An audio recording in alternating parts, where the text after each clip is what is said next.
Então, olhando o músculo como estrutura, né, de unidades, né, órgão efetor,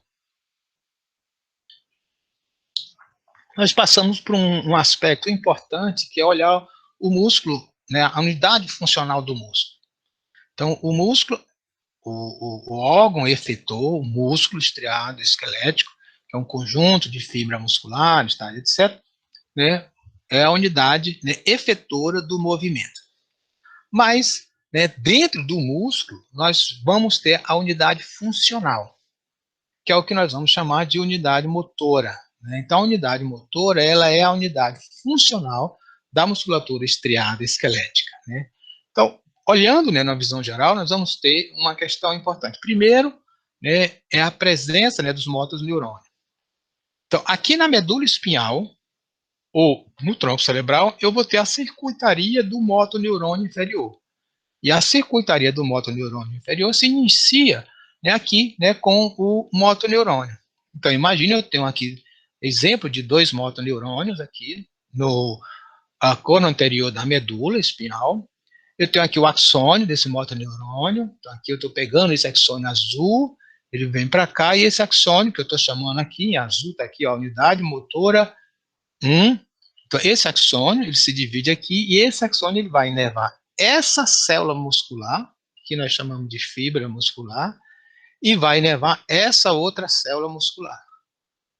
Então, eu posso dizer que essa unidade motora 1 inerva duas fibras musculares, enquanto que esse outro motoneurônio aqui, que o axônio está em verde, que é a unidade motora 2, ela inerva essa fibra muscular e essa fibra muscular. Então, o que é que a gente tem aqui, né? A unidade motora, ela vai inervar 3 fibras musculares. Então, eu vou dizer que essa unidade motora aqui, na unidade motora 1, ela é menor do que a unidade motora 2, que inerva 3 fibras musculares. Vocês viram, né, lá na sensibilidade, a ideia de campo receptor. Então, eu tenho um campo receptor pequeno, tenho um campo receptor grande. E viram também que, em termos funcionais, um campo receptor pequeno, né, o que é que ocorre? Ele tem um maior poder de discriminação. Como é que eu discrimino, né, a distância entre os dois pontos? Se eu tenho um campo receptor pequeno, eu consigo fazer uma discriminação menor. Se eu tenho um campo receptor grande, eu discrimino, né, uma distância grande, né? Então, o limiar, né, de discriminação entre dois pontos é grande num campo receptor grande. Então, campo receptor pequeno, maior poder de discriminação. Os campos receptores visuais na retina são pequenos. Quando a gente olha na fóvea, os campos receptores são bem pequenos quando eu comparo, por exemplo, né, na periferia da retina. Então, este processo, né, de falar o campo receptor, a gente pode fazer uma analogia aqui com a unidade motora. Unidade motora pequena significa que eu vou conseguir produzir um movimento muscular mais preciso, mais detalhado, mais delicado. E se eu tenho um campo receptor grande, uma unidade motora grande, é que quando eu ativo um motoneurônio, eu já ativo várias células musculares. Então, o músculo se contrai bruscamente. A gente já pode dizer o seguinte, bem, a musculatura estriada esquelética paravertebral, a musculatura paravertebral, que é fundamental para a postura, que precisa estar em contração constante, eu não preciso ter, né, grande movimento de discriminação. Então, eu vou ter unidades motoras grandes. Agora, para fazer os movimentos dos dedos, por exemplo, esse movimento de pince, né, eu tenho que fazer a ativação de músculo com muito detalhe. Então, a unidades motoras aqui é pequena. Qual é o resultado disso? É que a representação motora no córtex motor, né, da mão vai ser grande, porque eu vou ter unidades motoras pequenas, eu vou ter a relação motoneurônio quase que 1 para a célula muscular, enquanto se eu tenho na região dorsal ou na região dos membros inferiores, eu vou ter, né, unidades motoras grandes, porque um motoneurônio vai inervar centenas, né, de células musculares, né, de fibras musculares. Então, o movimento vai ser grosseiro, eu não vou ter um movimento mais fino. Tá? Então, a unidade motora está bem relacionada nisso. Isso significa também que lá na medula, essa circuitaria neural do neurônio motor inferior, quando eu tenho unidade motora pequena, essa circuitaria ela é mais complexa do que quando eu tenho, né, unidades motoras grandes.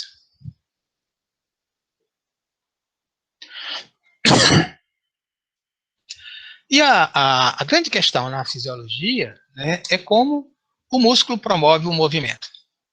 Né? Então, vocês já viram, lá inclusive na histologia, eu vou passar aqui muito rapidamente, né, a questão da contração, né, do sarcômero, que a gente está vendo nessa ilustração. Ok?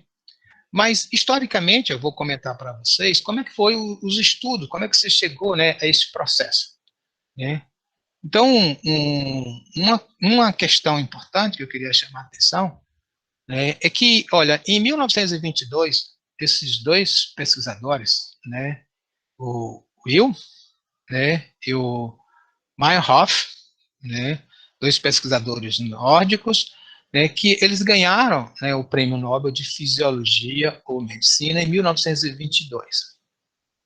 E por que que eles ganharam, né, o Prêmio Nobel de Medicina e Fisiologia?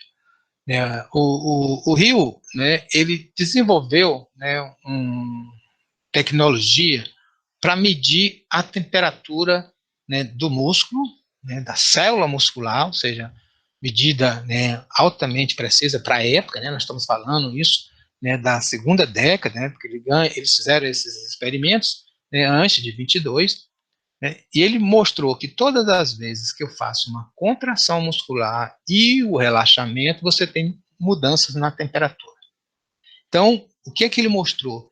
Que durante a contração e relaxamento, você tem a produção de calor. Então, uma questão importante era, né, o calor. Então, um deles mostrou que durante, né, a contração muscular, eu tenho produção de calor. E o outro mostrou que essa produção de calor coincidia com o aumento, né, da formação do ácido lático. Então, ele conseguiu desenvolver uma metodologia que conseguia medir a concentração do ácido lático durante o processo de contração. E nós sabemos que o ácido lático vem lá do glicogênio. Então, a grande, né, modelo que eles lançaram é que eu tenho, então, no músculo, eu tenho quebra do glicogênio, formação de ácido lático, que gera calor e que gera a contração muscular. Olha, né, na verdade, né, nós, seres humanos, né, para a gente entender qualquer fenômeno, explicar o fenômeno, como funciona, nós fazemos muita analogia, né, e analogia com fenômenos físicos. Hoje, a gente usa muito o termo, né, relógio biológico. Na verdade, ninguém tem um relógio dentro de si, mas eu tenho um conjunto de neurônios que oscila e que faz com que eu fique ajustado ao claro e escuro e gere, né, e controle meus ritmos biológicos. Eu chamo metaforicamente de relógio biológico. Mas eles, na época, né, analogia, qual era o mecanismo mecânico que existia, né, que gerava calor, que ao gerar calor, gerava movimento. Era a máquina a vapor. Então, a grande questão, né, todas as pesquisas realizadas a partir de então, era entender como é que esse calor ele era gerado. O fundamental da investigação científica era o calor. Né? Então, o próprio, né, Hill, em sua biografia, ele diz que essa ideia, né, por eles terem ganho, né, o prêmio Nobel em 22, né, isso fez com que as pesquisas se direcionassem exclusivamente para, né, o olhar sobre o que é que causa, né, a produção de calor durante a contração muscular. Né? Mas já se existia. Olha, essa fotografia aqui, né, é de 1876. Isso aqui é de musculatura, né, de inseto, em que eu tenho aqui as linhas, uma condição de repouso, numa condição de contração, né, em que eu tenho, né, mudanças, né, deslizamento de filamentos. Então, as imagens já existiam na época, e eles vão dizer depois, né, 20 anos depois, ele vai dizer, olha, nós acabamos atrasando um pouco o entendimento, né, de como é esse processo da contração, do deslizamento entre os filamentos finos e filamentos grossos, porque nós tínhamos as imagens, nós já poderíamos ter avançado muito nisso, mas ninguém se preocupou, ninguém investiu, né, em olhar, né, a contração muscular pelo o lado, né, de ver as imagens de microscopia, e sim olhar simplesmente pelo lado bioquímico da produção de calor. E quanto ele diz, né, nós só poderíamos ter, lá no início, né, da década de 20, já ter, né, demonstrado, né, esse processo, né, de deslizamento dos elementos. Isso só foi ser feito, né, lá no final dos anos 40, início dos anos 50. Então, na estrutura microscópica, né, quando eu olho, né, a musculatura, então isso é uma imagem, né, de um tecido muscular em microscopia, né, eletrônica, né, então aqui eu vejo exatamente aqui, o que nós chamamos de estrias, né, eu tenho essa parte, né, então eu tenho aqui algumas partes mais densa, menos densa, mais densa, menos densa, mais densa e menos densa, e etc. Olha, se eu tenho, né, uma maior densidade na microscopia óptica, significa que eu tenho uma maior estrutura proteica. Menor densidade na microscopia eletrônica. Se eu tenho menor densidade, significa que eu tenho menos proteína. Então, né, aqui essa imagem ela está mais bem elaborada, né? Então veja que aqui eu tenho uma estrutura, né, alta densidade, aqui alta densidade, baixa densidade. E aqui a gente vê que, olha, essas baixas, eu tenho filamentos, esses filamentos que a gente está vendo aqui são filamentos proteicos. É isso claramente, né, que está sendo demonstrado por essas imagens, né, e foi a partir dessas imagens que foi possível compor e elaborar, né, um modelo, né, funcional do qual a gente entende hoje como é que funciona a musculatura. E um dos primeiros trabalhos, né, então, um dos grandes pesquisadores, né, nessa área, que foi o Hackles, né, então ele estudou muito, né, a musculatura, né, e um dos trabalhos bastante interessantes, isso é uma figura muito bem feita, né, publicada, né, na Nature, né, lá no 54. Então, aqui a gente tem, né, a estrutura muscular, né, do que a gente tinha, a visão da microscopia eletrônica, né? Então, o que é que eu tenho? Eu tenho aqui uma visão que ele vai chamar de banda A, que na microscopia seria, né, anisotrópica, e aqui isotrópica, então aqui eu tenho a banda I, então eu tenho bandas I, bandas A, bandas I, bandas A, bandas I, então isso é o que existia, o que eles sabiam na época.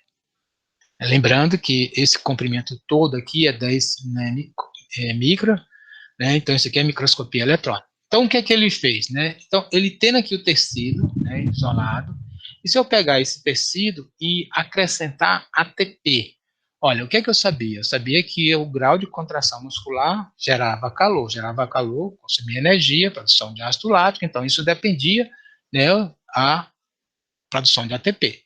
Então, se eu pegar o tecido muscular, então, eu estou com a fibra muscular, a célula, quebrei essa fibra, então eu estou lá só com a minha fibrila, né? Eu tenho ela aqui, né, sem presença de ATP, então ela está aqui. Eu tenho uma outra, né, do mesmo músculo, com uma concentração diferente de ATP, então eu coloquei aqui, foi que eu vi, eu já comecei a perceber que essa banda aí, ela encurtou mais, eu coloquei mais ATP, a banda I encurtou mais ainda, né? Coloquei mais ATP, a banda I basicamente desaparece. Então, o que eu estou mostrando aqui nesse experimento é que eu tenho essas duas bandas, a banda I vai desaparecendo conforme a quantidade de ATP. Então, a ideia é que quando eu coloco ATP, há um deslizamento, né, entre os filamentos, então isso aqui eu teria os filamentos grossos e os filamentos finos entre si, né?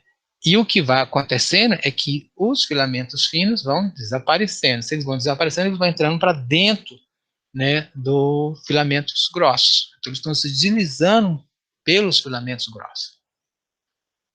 E com isso eu tenho, né, a formação, né, ou seja, o encurtamento do músculo. Então, aí é que vem a proposta, né, de eu chamar isso aqui, essa estrutura, que eu tenho aqui, né, isso aqui, de sarcômero. Então, quando eu coloco ATP, esse sarcômero vai diminuindo. Eu vou colocando mais ATP, ele vai diminuindo mais ainda. Quanto mais ATP, maior contração. Então, vejam, né, a primeira coisa que essa figura mostra é que essa contração ela é dependente de ATP e essa contração é desses filamentos. Então, a grande questão é quem são esses filamentos? Que tipo de proteína é essa?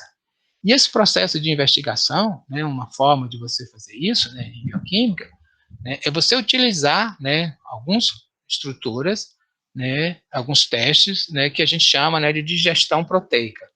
Então aqui eu tenho aquela imagem controle, né, que eu tenho aqui a banda A, né, e a banda I, né, a banda anisotrópica, isotrópica, né, e aí eu vou fazer aqui, eu vou pegar esse tecido e vou colocar numa solução em que eu tenha, né, proteínas, são enzimas que vão digerir a miosina. Eu já sabia, né, porque eu já tinha pego essa estrutura muscular, feito, né, a quebra dessas células, ter feito, né, estudos, né, com, né, ultracentrífugas e ter separado vários tipos de proteína. E algumas delas, né, eu já sabia que a miosina estava muito presente no tecido muscular. Então, se eu vou digerir a miosina, o que é que vai acontecer? A banda A desaparece. Eu fico basicamente com a banda I. Então, eu vou dizer que essa banda, né, A, que é onde tem maior densidade, onde tem os elementos grossos, é a miosina. Né? Então, aqui eu tenho, né, essas proteínas que estariam aqui, que foram digeridas, né, são miosina. Então, isso aqui eu sei, isso aqui é proteína, e essa proteína é a miosina. E aí, então, eu fiz miosina e fiz também um experimento com digestão, né, de actina. Então, veja, quando eu faço aqui a digestão de miosina, desaparece, né, a banda A. Quando eu faço aqui, né, pego essa estrutura aqui, né, e após a digestão de miosina, eu faço a digestão da actina. Olha o que ocorre, a actina também desaparece. Fica exclusivamente só essa linha aqui. Então, eu vou dizer que os filamentos grossos são a miosinas e os filamentos finos são a actina. Então, se eu agora já tenho, né, a definição, na época, a identificação dos componentes principais, né, os componentes proteicos, dos filamentos grossos miosina, filamentos finos actina. Né? Eu já sabia que quando eu colocava ATP, né, essa estrutura dos filamentos finos entrava dentro dos filamentos grossos. Então, o que eu agora posso dizer no meu modelo é que os filamentos de actina eles vão se divisarem sobre, né, os filamentos, né, de miosina. E aí o detalhamento a posterior foi exatamente investigar como é que esse processo, né, ocorre, quais são, né, as partes moleculares envolvidas nisso. Então, está aqui, né, nesta microfotografia, né, opa, que eu tenho aqui. Então, aqui eu estou numa situação de repouso, é uma microfotografia com microscopia eletrônica, muito bem feita. Né? Então, aqui eu tenho a banda A, né, isotrópica, filamentos grossos, a banda I, filamentos finos. Então, eu sei que esses filamentos grossos é miosina, porque quando eu faço a digestão de miosina, isso aqui desaparece. Eu sei que aqui a banda, né, e esses filamentos finos são actinas, quando eu faço digestão de actina, isso desaparece.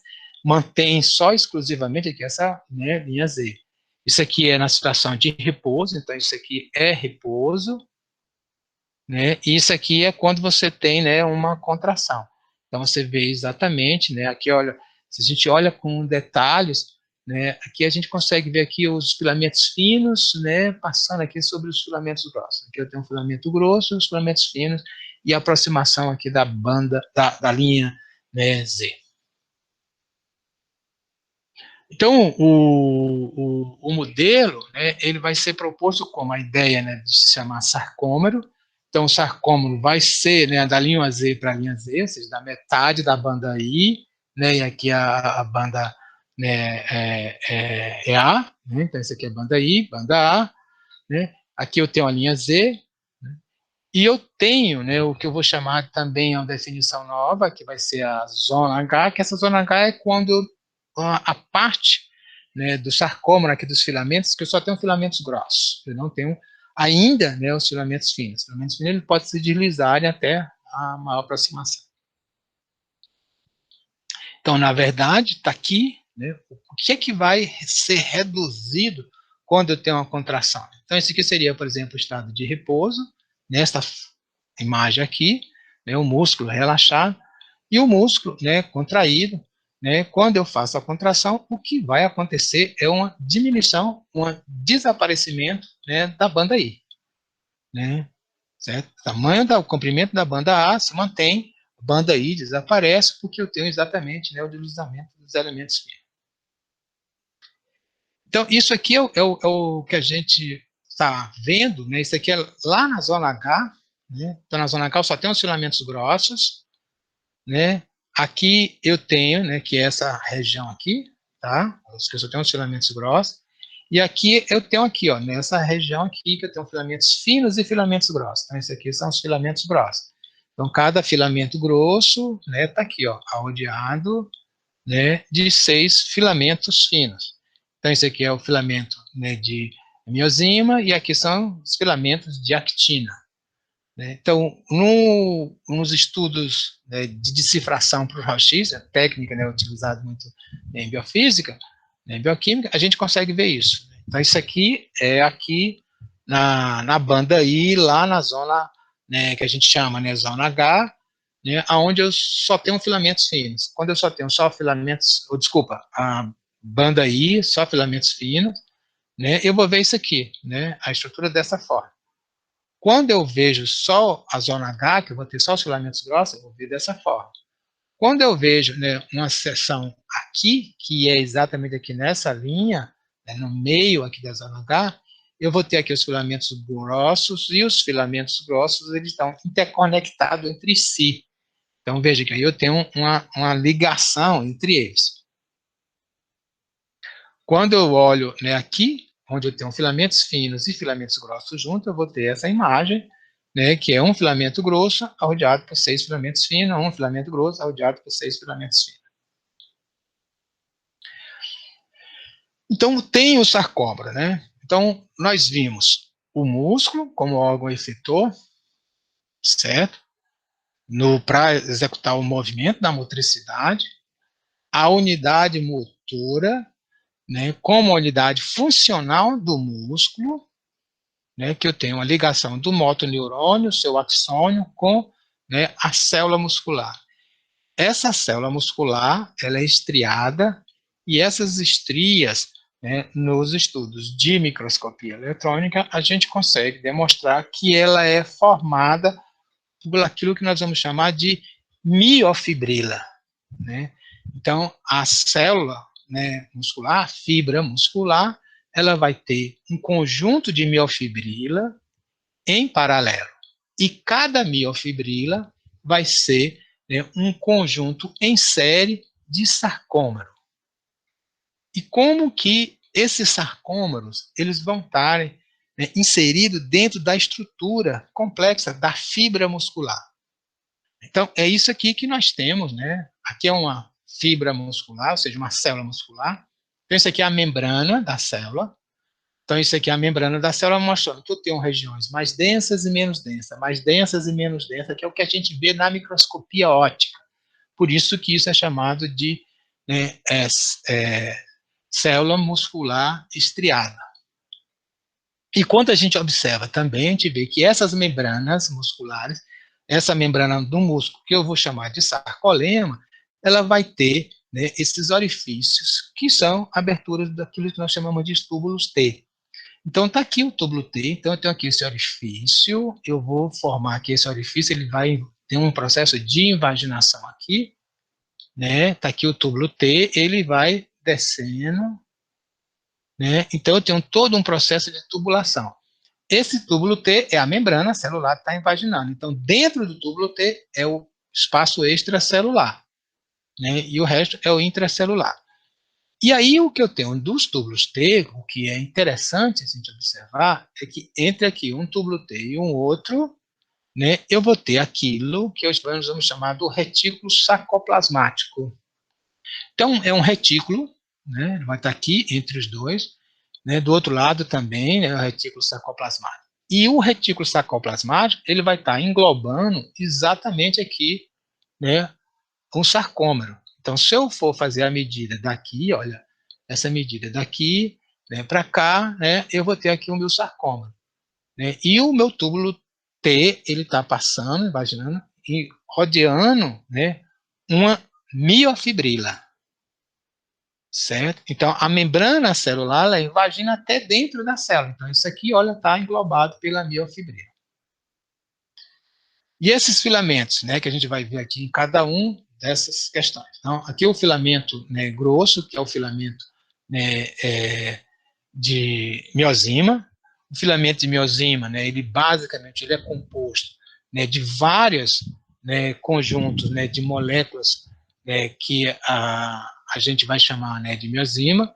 Né? Então, aqui eu tenho duas moléculas de miosima. Eu tenho aqui o que eu vou chamar a parte da cauda e aqui a parte da cabeça. Né? Então, isso aqui, essa parte da cabeça é a miosima pesada, aqui é a miosima leve.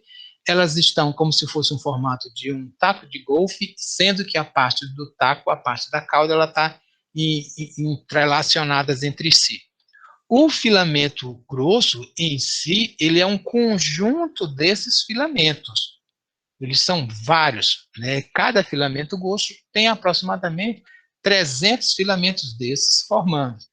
Então, veja, é esta cabeça aqui que vai se ligar, né, à actina, e ela está localizada em diversos, porque eu tenho diversos tamanhos, né, de filamentos, né, desses, né, formando, então, a possibilidade da cabeça da miosima, né, estar exposta. Já o filamento de actina, né, ele é formado da seguinte forma. A actina, ela é uma proteína globular, está aqui a formação dela, então essa aqui é uma formação globular. Então, ela vai ser ativada até formar, né, um filamento. Então, aqui eu tenho, ela é globular, se torna um filamento, e esse filamento depois, né, ele vai ser, né, todo, né, interagindo até formar o filamento final, que vai ser possível ser utilizado, né, como filamento fino na estrutura, né, muscular. Além da actina, eu tenho essa proteína, a tropomiosina, que ela funciona, ela tem a função de manter a estabilidade e das actinas, dos dois filamentos de actina que estão entrelaçados entre si, e eu tenho um complexo de troponina, né, que um deles, né, que vai ser responsável pela captação do cálcio, o outro vai ser responsável pela permissão da captação do ATP, né, a liberação de energia pelo ATP para permitir a ligação da actina com, né, a miosina, a cabeça da miosina. Então, está aqui, né, aqui novamente a miosima, né, eu tenho um filamento único, eu tenho um duplo filamento, esses filamentos eles vão ser interagidos entre si, até eu ter o filamento grosso, complexo. O filamento grosso vai ser exatamente um conjunto de aproximadamente 300, né, filamentos, né, de miosima, né, duplo. Né? Eu tenho o isolado, eles se juntam, né, eles fazem, né, o processo de enrolamento entre si, aí forma, né, o filamento. Então, aqui eu tenho, né, uma síntese, né, do processo. Né? Eu tenho aqui o meu sarcômero. O que é que eu vou ter? Eu tenho aqui uma linha Z para uma linha Z, certo? Aqui eu tenho metade, né, da banda I, aqui é a banda A, né, aqui é a banda H. Então, aqui na zona H, banda H, eu tenho exclusivamente, né, só os filamentos grossos, aqui filamentos grossos, filamentos finos, aqui só filamentos finos.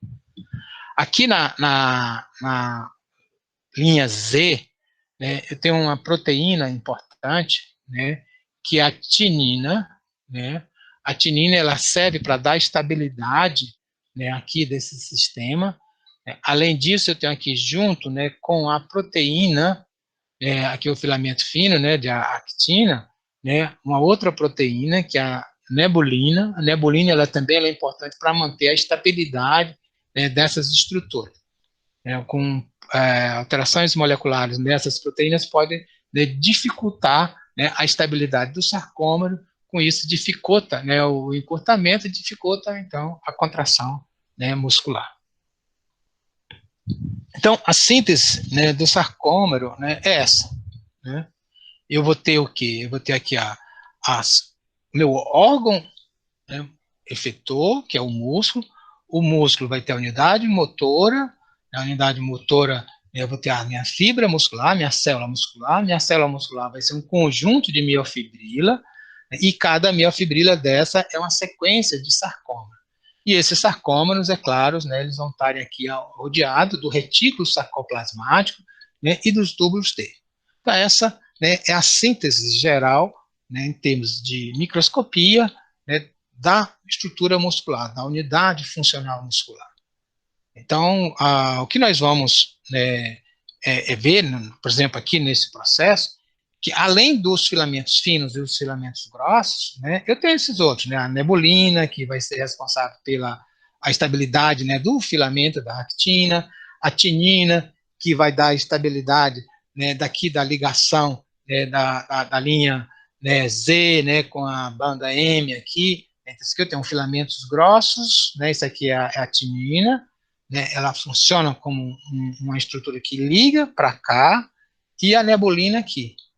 Essas estruturas, essas estruturas proteicas todas, né, elas têm, né, toda o seu mecanismo, né, de síntese, tem uma sequência de aminoácidos. Se eu tiver qualquer mutação, uma mudança numa sequência de aminoácidos, essas proteínas podem ficar, né, com a funcionalidade prejudicada, e com isso eu vou ter uma dificuldade de promover o processo de contração e relaxamento. Com isso eu vou ter fraqueza muscular, né, eu tenho várias doenças, né, musculares que são decorrências, né, de mutações, né?